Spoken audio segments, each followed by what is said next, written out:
The Canola School on RealAgriculture.com is brought to you by Alberta Canola Producers Commission, Saskcanola, and Manitoba Canola Growers.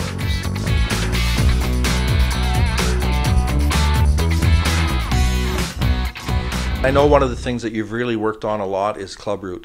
That Saskatchewan has been very lucky in terms of not having a lot of Clubroot, but there's the whole question of have we been good or have we been lucky. So if you'd like to talk a little bit about what you're doing to make sure that Saskatchewan deals with Clubroot in the most effective way, you could have a few points. Sure. So previously, Clubroot was monitored by the province, and what they did was their annual canola disease survey, and as part of that they were looking for Clubroot, and they did an additional Clubroot survey.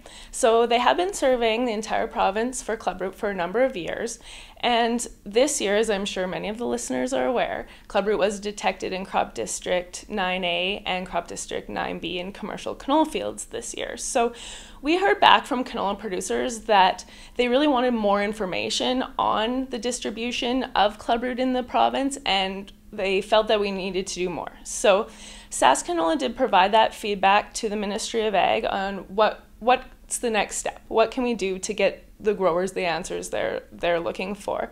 And so coming up this year, 2018, there's going to be a extended Clubroot disease survey. So it's actually going to be 1,800 canola fields in the northern growing areas and also kind of down the east side of the province that kind of aligns with where Clubroot or the Clubroot pathogen has been detected in Manitoba.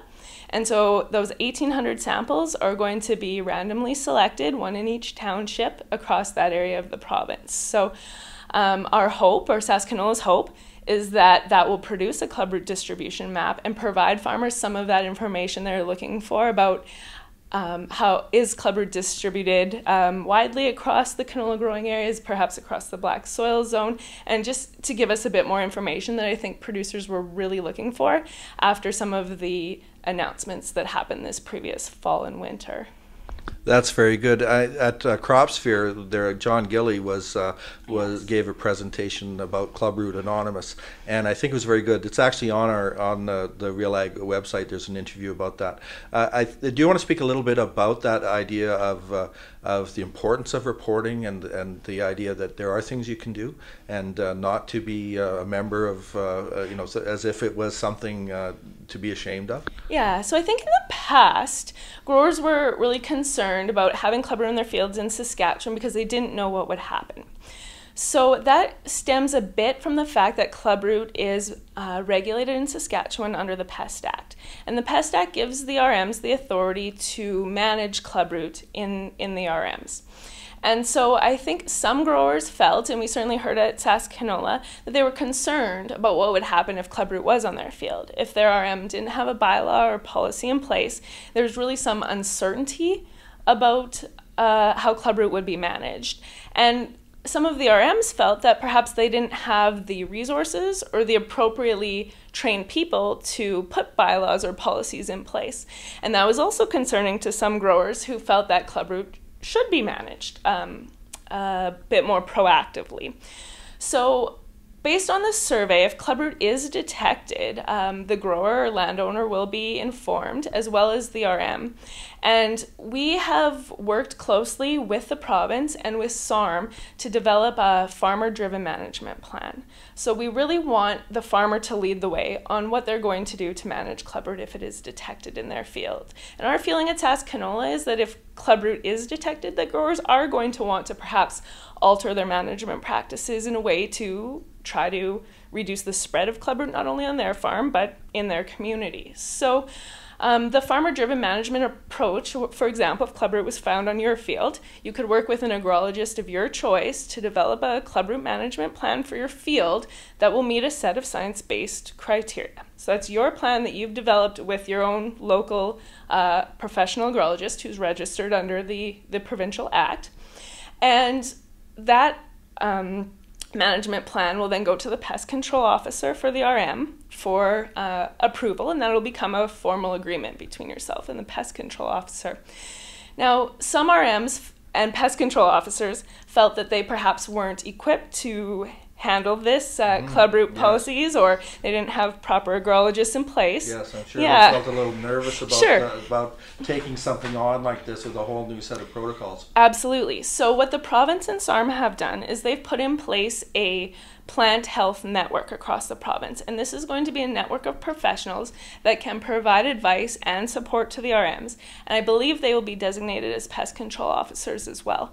So when those RMs need assistance, there's going to be people trained, and there will be a minimum kind of science-based management plan that needs to be part of the grower's management plan, and I think that'll give a bit of consistency, and you'll know what's going to happen.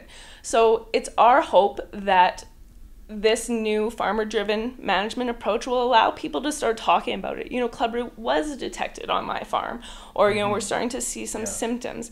And John really highlighted in his presentation that once he started talking to the neighbors about it, it wasn't really a stigma anymore, and that the neighbors started to check their fields more so as well, and perhaps pay a bit more attention.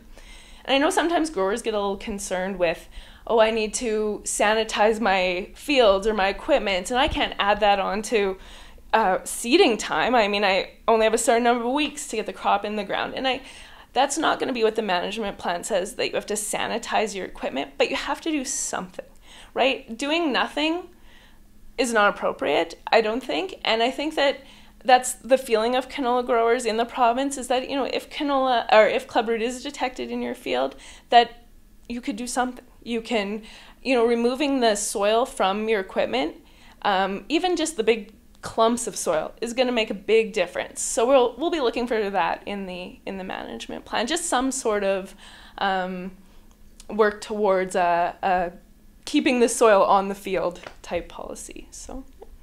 I really would recommend anyone who wants to kind of look at what John Gilly said during the interview on Real Ag, that they should go to that. I just want to commend you also for the work that you've been working on this. It's much better to demystify the process and make sure that people understand that there are things that they can do. I think sometimes they feel paralyzed by not knowing what to do, and the work you're doing can really help to alleviate people's fears and really deal with this rather than just waiting for a time when it can blow up on us. So also there's going to be an international Clubroot meeting this summer. Do you want to talk just a little bit about that? Certainly, okay, sure. So the International Clubroot Workshop is going to be in Edmonton in August, and there is a link to registration available on the Saskcanola website. And it's going to be all the leading Clubroot researchers from across the world, and we're pretty excited for it. And one of the days, you'll have to look at the agenda online, is very farmer focused and talking about best management practices and some of the work that's been done now in Alberta. They're doing some work with liming, and some of the newest management practices will be discussed. So certainly part of the conference is really research focused, but there's certainly part of it that would be great for farmers and agrologists to attend if they are interested. So I would really recommend that. Okay, I want to thank Errin today for being with me, and this has been very good. It's very helpful in terms of understanding Clubroot and also knowing the face of the person who's spending all those research dollars on behalf of farmers. So that's really good. Now, you also said that all this information is on the Saskcanola website, so I'd really encourage people to go to the Saskcanola website and click the links and find out where their researcher dollars are going. Okay, thank you very much, Errin. I hope you have a wonderful summer working on all this research. Awesome. Thank you.